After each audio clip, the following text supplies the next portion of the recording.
আসসালামু আলাইকুম। আমি জাকিয়া হোমলি কিউব ফার্মে আপনাদের স্বাগতম।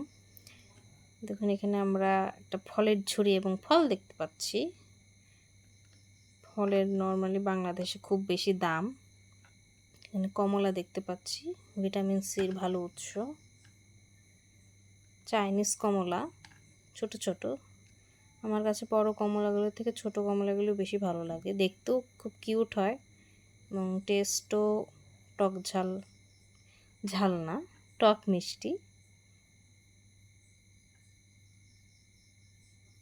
মূলত দেখতে খুব কিউট, যেহেতু কমলা কালার, তার উপর থেকে ছোট ছোট সাইজ, দেখতে খুব ভালো লাগে, কিউট লাগে দেখতে।